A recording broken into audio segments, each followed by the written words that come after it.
Double Y syndrome was a genetic abnormality that first appeared in humans during the 22nd century in the alien universe, and solely affected males, as due to the nature of the disease being that the X and Y chromosome pair of a regular male would deform to create a double Y pattern.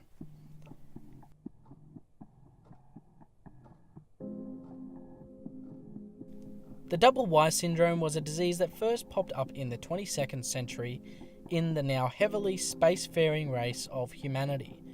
Now, it's important to note that a similar but different condition already exists here on Earth today, and it is where the sufferer has an X and two Y chromosomes. This can lead to strange height variances, learning disabilities, and increased muscular, hair, and skin growth in abnormal fashion.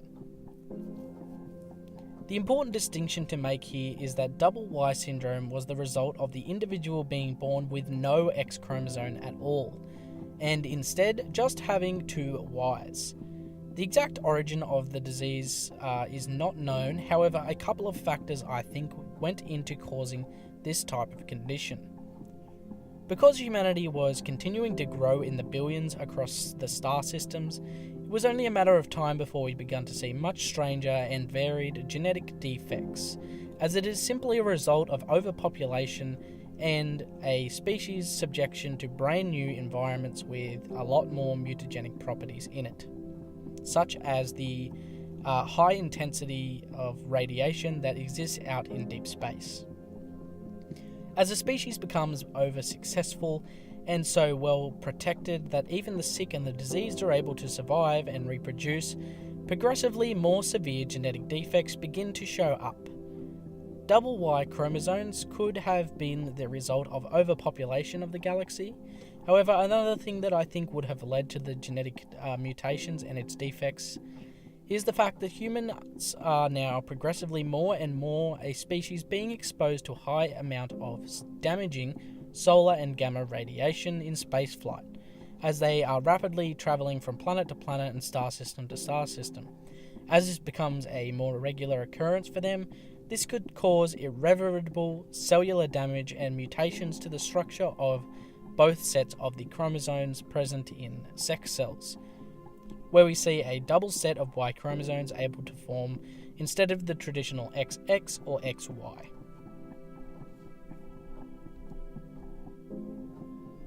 The transmission of the disease is not of a populace's wide concern, as the transfer of the genetic disease from individuals to the next would have to occur either through sexual reproduction, with the child having a very small percentage of a chance of having it, or having you suffer through a major genetic mutation, which again is very, very rare. The rarity of this disease cannot be overstated, as for the hundreds of billions and possibly even trillions of people living across the galaxy by this time, really only a few hundred or few thousand ever became affected by this affliction. While DY is an extremely rare genetic defect, it does not downplay some of the symptoms it causes. Symptoms of DY include antisocial behaviour, tendencies for the sufferers to commit horrific and brutal crimes such as murder and rape. However, there seems to be something that influences these men to, more often than not, make women the target of their violence and sexual rages.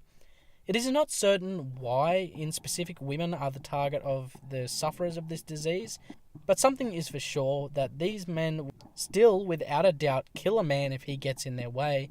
However, it is just far less likely, and this specific condition of the disease seems to hint at why a colony of these men can live together in harmony, but be completely upturned when in the presence of a woman.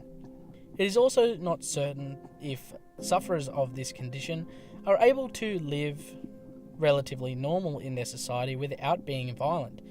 While I think it is possible, the cases would be far and few between, considering Dylan was really the only person we saw to have at least partly control over his dark thoughts and tendencies, whilst he still did rape and murder people.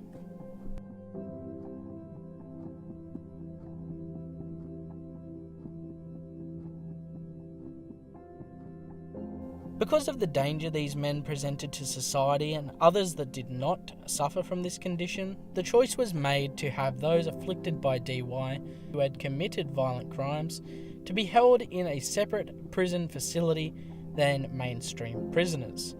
This fact leads to the establishment of places such as the prison facility on Fury 161, a Class C correctional unit, made specifically for DY sufferers. This particular facility was originally designed to house thousands of inmates for a time, and for a time held at maximum around 5,000, until its eventual closure, which left only a handful there. Now, something of concern that comes along with this disease is the fact that those suffering with this disease that are imprisoned really shouldn't be.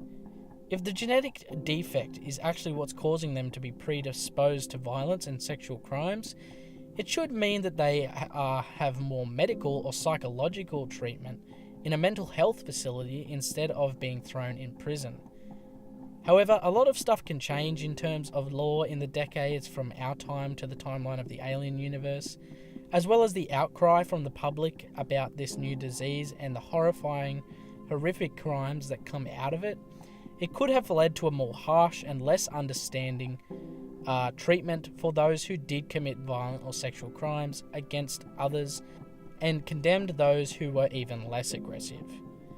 But what other videos would you guys like to see? If you have any ideas or have any questions you would like answered, please meet me down in the comments. If you did enjoy the video, please leave a like and go check out Project ACHERON on Twitter and Discord. If you want to support me further, you can become a patron where you can get access to early and behind the scenes content, as well as the monthly and Alien Day giveaways and the patron-only engraved set of items, or you can go check out the merch store, where I have 3 different lines of shirts, hoodies, tank tops, mugs, blankets, stickers, and bags and more. I hope you guys did enjoy the video, and I'll talk to you guys in the next one. This is Project ACHERON, signing off.